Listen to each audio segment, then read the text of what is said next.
In what seems to me like a more relevant news story than the GameStop gate business, although that is pretty amazing still, in how it completely exposes the racket that the stock market and capitalism are, Amazon has been fined $61.7 million by the Federal Trade Commission for ripping off its Amazon Flex drivers. Now, according to the FTC, Amazon advertised paying its Flex drivers that they could make $18 to $25 an hour and earn tips for certain deliveries on top of the hourly rate. Now, the company told the drivers that it would, quote, pass to you 100% of tips you earned, end quote. And it also told customers that, quote, 100% of your tips are passed on to your courier. That's what they said.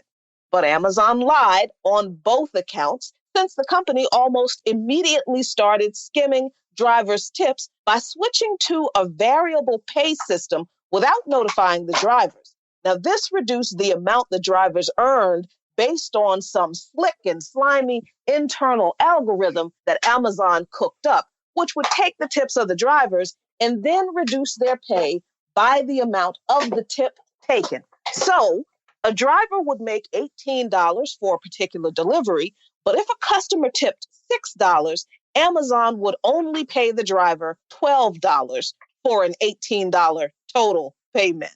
And to cover their tracks, Amazon reported drivers' pay in a way that the drivers couldn't tell if they were getting their full pay from Amazon with tips or not, because the company reported the earnings as a single lump sum rather than delineating the base pay from Amazon and the tips earned from the customers. So Amazon Flex drivers didn't even realize that Amazon was ripping them off of their tips and reducing their pay that Amazon advertised they would receive.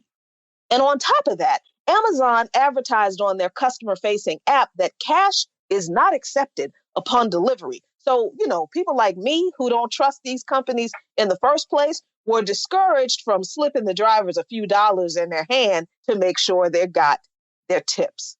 Now, of course, Amazon hasn't admitted any wrongdoing, and they only stopped the practice when they were told they were being investigated by the FTC.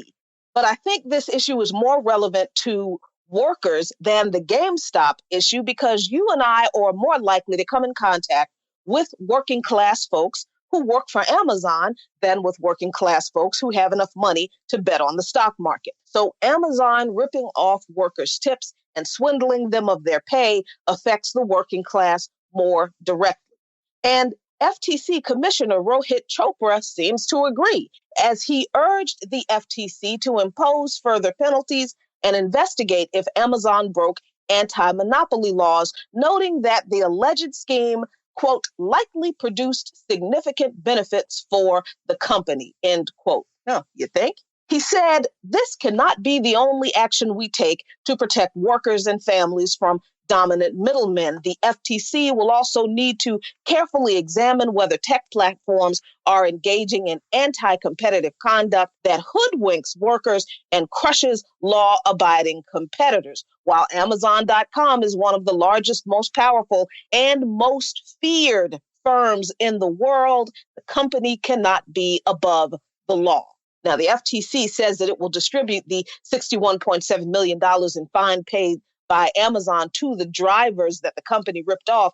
And it's also barred the company from lying about tips in the future, and that they must get drivers' consent before changing payment models. But do you really believe that the company that just had a total revenue of $280.52 billion in 2019 and came away with $11.59 billion in sheer profit, do you really think that they care about that $61.7 million in fines they had to pay? I mean, I'm sure they're going to find another way to rip workers off in the future, because that business model has been pretty successful for them so far. And it isn't going to change now that Jeff Bezos is stepping down as CEO and is being replaced by Amazon Web Services head Andy Jassy. By the way, GameStop stock has just lost 70% of its value since Friday, 70. Keith Gill, the Redditor who goes by the pseudonym Roaring Kitty that inspired the run on the stock, has reported that he's lost $13 million on the GameStop run, but is still not selling his 50,000 shares. Today, in African liberation history, also known as Black History Month, the 15th Amendment to the Constitution was ratified in 1870, formally declaring that Black men had the right to vote.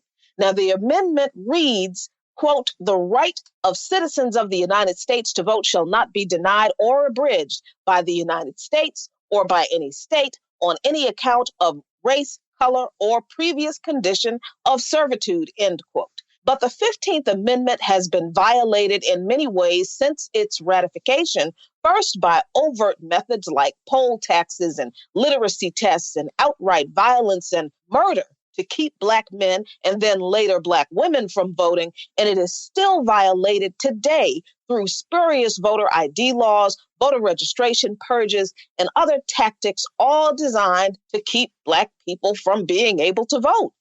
So today, as we watch people throw an epic hissy fit, fueled by lies about a stolen election, to the point that they stormed the U.S. Capitol to try to stop something that didn't actually happen to them or to their dear white supremacist leader, remember that the very same people either cared little about the continued denial of the constitutional right to vote for Black people or were active participants in or openly celebrated efforts to continue ignoring the 15th Amendment to the Constitution that they claim that they love so very much. Follow Luqman Nation on patreon.com/LuqmanNation for lots of great content.